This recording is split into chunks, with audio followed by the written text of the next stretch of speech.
वो इश्क का आलम भी गजब रहा होगा, रांझा जिसमें उधम सिंह और हीर उसका बदला रहा होगा।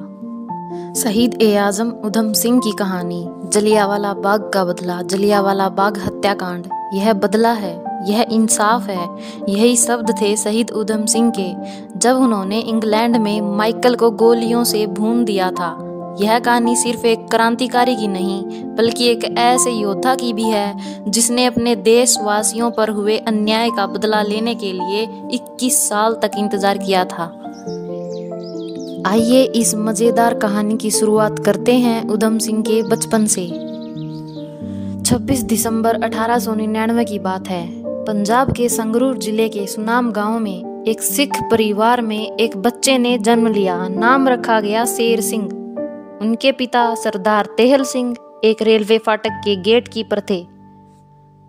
लेकिन किस्मत ने बचपन में ही दुखों का पहाड़ तोड़ दिया। जब वे सिर्फ 5 साल के थे, उनकी मां का निधन हो गया और कुछ ही साल बाद उनके पिता भी चल बसे। इस तरह बचपन में ही उनके जीवन में गहन अंधकार छा गया। अनाथ होने के बाद उन्हें उनके बड़े भाई मुख्तार सिंह के साथ अमृतसर के एक खालसा अनाथालय में भेज दिया गया। वहीं पर उन्होंने उधम सिंह नाम अपनाया और उनका जो असली नाम था वो शेर सिंह था। और यहीं पर रहकर उधम सिंह यानी शेर सिंह ने अपनी शिक्षा भी पूरी की थी। दिखने में यह हम सब की तरह एक साधारण सा बच्चा लग रहा था, लेकिन किसे पता था कि एक दिन यह सिंह ऐसे दहाड़ेगा कि उसकी दहाड़ से सारा जंगल कांप उठेगा। कौन जानता था कि एक दिन यह बच्चा ब्रिटिश हुकूमत को हिलाकर रख देगा। 13 अप्रैल 1919 जलियांवाला बाग की घटना। अब हम आते हैं उस घटना पर जिसने उधम सिंह के जीवन की दिशा ही बदल दी। 13 अप्रैल 1919 बैसाखी का पावन दिन था। अमृतसर का जलियांवाला बाग हजारों लोगों से भरा हुआ था। लोग शांति से सभा कर रहे थे, लेकिन तभी ब्रिटिश अधिकारी जनरल रेजिनोल्ड डायर ने बिना किसी चेतावनी के अपने सैनिकों को गोली चलाने का आदेश दे दिया। 10 मिनट में 1000 से ज्यादा लोगों को मौत के घाट उतार दिया गया। चारों तरफ सब ही सब बिखरे हुए थे। लोग तड़पते रहे, लेकिन कोई मदद के लिए नहीं आया। उधम सिंह भी वहां मौजूद थे।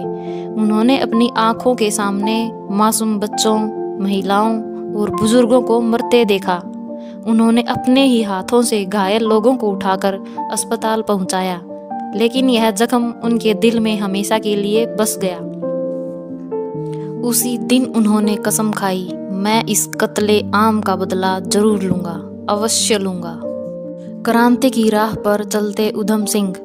जलियांवाला बाग के नरसंहार के बाद उधम सिंह आज़ादी की लड़ाई में कूद पड़े। वे गदर पार्टी के संपर्क में आए और क्रांतिकारी गतिविधियों में शामिल हो गए।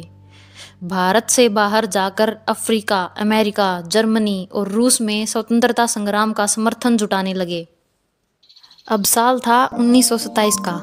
1927 में ब्रिटिश पुलिस ने उन्हें अवैध हथियार रखने के आरोप में गिरफ्तार कर लिया और 5 साल की जेल हो गई। जेल से बाहर आने के बाद भी ब्रिटिश सरकार की नज़र उन पर थी, तो उन्होंने इंग्लैंड जाना बेहतर समझा। 13 मार्च 1940 माइकल डायर की हत्या।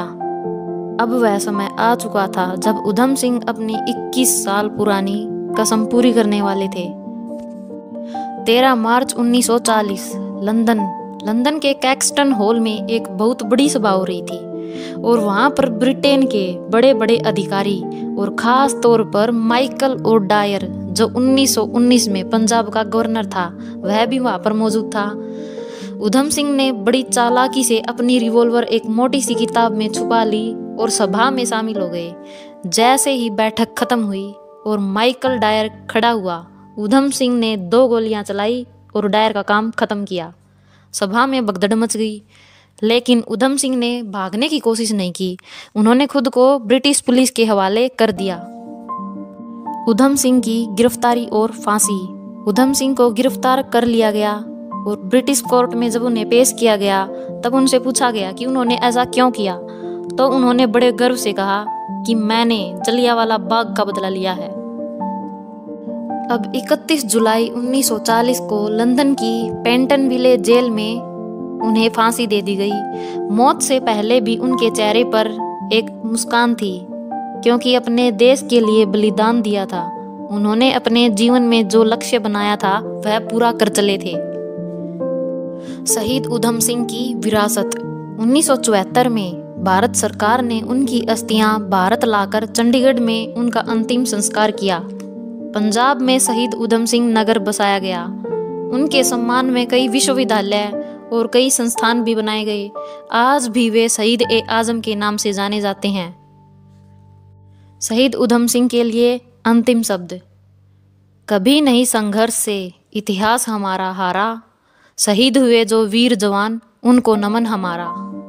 वो इश्क का आलम भी गजब रहा होगा, रांझा जिसमें उधम सिंह और हीर उसका बदला रहा होगा। Very much thanks to you guys. Take care of yourself and we'll meet in the next video very soon.